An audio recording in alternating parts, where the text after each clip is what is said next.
Pembalap Spanyol berusia 34 tahun itu membuat pengumuman pada Kamis sore menjelang Grand Prix Catalunya di Barcelona, di mana ia memenangi balapan tahun lalu.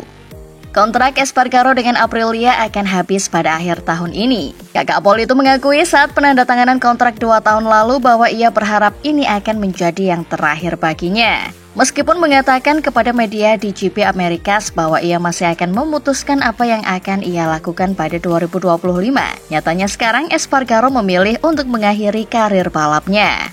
Alex sendiri sadar ada banyak pembalap yang meraih kemenangan jauh lebih banyak darinya.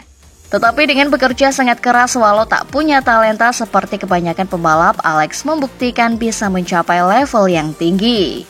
Alex merasa bersama Aprilia 2 hingga 3 musim belakangan ini luar biasa. Inilah salah satu alasan yang membuatnya memutuskan pensiun, karena dirinya sudah merasa cukup dengan pencapaian ini.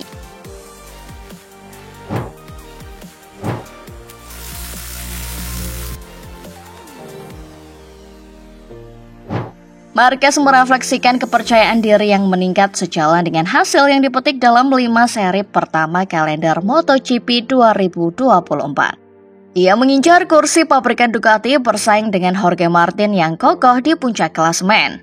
Sedangkan kans Enea Bastianini lebih tipis untuk bertahan. Pembalap bernomor 93 itu punya 2 faktor yang menguntungkan, di mana yang kedua merupakan konsekuensi langsung dari yang pertama. Seperti yang ditunjukkan di Jerez dan Le Mans, di mana Marquez bertarung dengan Bagnaia dan Martin untuk meraih kemenangan. Kakak Alex Marquez jelas sudah berada di level mereka meskipun hanya memiliki motor lebih tua. Kecepatannya walau hanya dengan sumber daya yang terbatas adalah hal yang menarik perhatian Gigi D'Aligna sang jenius di balik Desmos edisi. Dengan semua situasi ini dan sepekan sebelum tenggat waktu yang ditetapkan oleh Ducati untuk membuat keputusan, Marquez mengatakan memiliki rasa percaya diri yang tinggi dan berani memberi target bisa bertarung untuk memperebutkan gelar dunia. Dan untuk mencapainya, dirinya harus mendapat tim resmi demi mendapatkan sumber daya dan komponen terbaik. Marquez menambahkan Ducati memiliki potensi paling besar di sebagian besar sirkuit. Itulah mengapa dirinya lebih memilih arah bersama Ducati. Tapi tak memungkiri Aprilia dan KTM makin selevel dengan Ducati. Meski puas dengan kemajuan dan performanya, pembalap asal Cervera ini masih harus berjuang untuk mengejar ketertinggalannya dari Martin dan Bagnaia.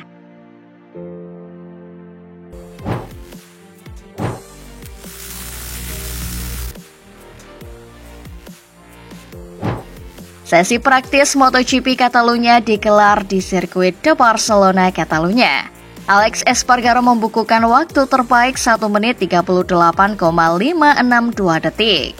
Brad Binder dan Fabio Quartararo terjatuh di awal sesi.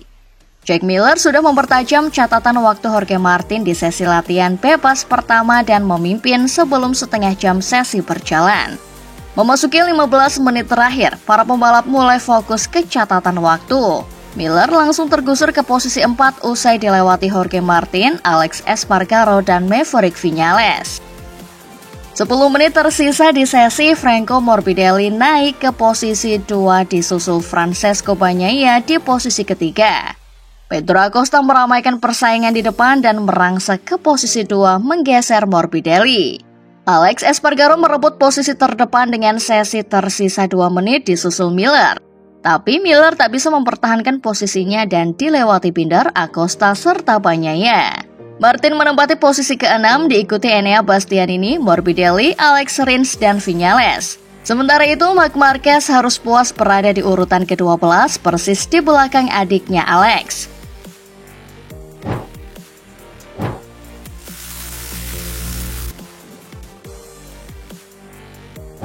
Alex Rins adalah satu-satunya pembalap yang menggunakan motor Jepang yang berhasil meraih posisi 10 besar pada sesi praktis MotoGP Catalunya. Rins telah menunjukkan potensinya di awal sesi time attack di sesi praktis yang sangat penting. Namun kejutan yang lebih besar adalah bahwa Rins masih turun ke lintasan saat semua pembalap masuk ke pit. Rins berhasil finish di urutan ke-9 tercepat sebelum memuju perubahan besar pada setup yang membuat performanya membaik. Rins mengatakan dirinya sempat kesulitan dengan cengkeraman ban belakang di sesi free practice pagi. Yang mana biasanya ketika truk tidak memiliki gripagis, Rins merasa cukup percaya diri dalam menemukan setup motor untuk mendapatkan traksi. Rins dan tim pun memutuskan untuk mengubah total setup motor sepenuhnya dan akhirnya merasa jauh lebih baik. Rins pun mengatakan akan bekerja keras pada balapan sprint dan mencoba mengendalikan ban. Ditanya lebih lanjut tentang perubahan yang dilakukan Yamaha pada M1-nya, Rins mengatakan setup yang diubah benar-benar baru dan bahkan melakukan perubahan yang ekstrim. Namun terlepas dari peningkatan performa tersebut, Rins mengatakan bahwa hal itu tidak secara langsung terkait dengan paket aero baru yang diperkenalkan oleh Yamaha pada tes Mugello baru-baru ini. Karena dengan kurangnya cengkraman, masalahnya lebih banyak di bagian belakang motor daripada di bagian depan atau kecepatan di tikungan. Namun dengan fairing baru, Rins merasa bisa sedikit lebih cepat di tikungan. Karena dengan fairing baru, motor bisa lebih baik dalam mempertahankan racing line.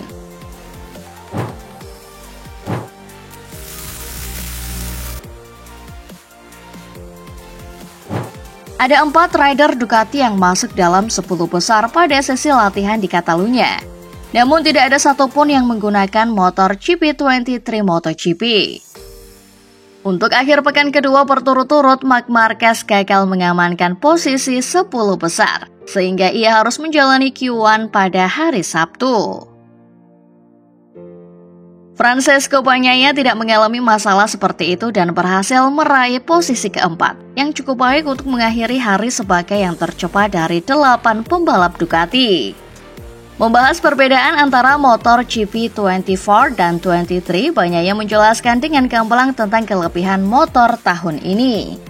Bagnaia menambahkan kekuatan GP24 adalah pada pengereman dan corner entry, sehingga motor GP24 sangat membantu dalam pengereman dan masuk ke tikungan dan menikung sedikit lebih baik, tetapi cengkramannya sedikit berkurang. Sementara motor tahun lalu bekerja dengan sangat baik di Catalunya dalam hal cengkraman karena di trek ini tingkat cengkramannya buruk. Jadi tetap sulit untuk mendapatkan traksi tetapi namun corner speednya lebih sedikit. Setelah mengalami banyak getaran di awal musim ini, Catalunya diharapkan dapat memberikan jawaban yang jelas apakah Ducati telah mengatasi masalah tersebut di motor GP24.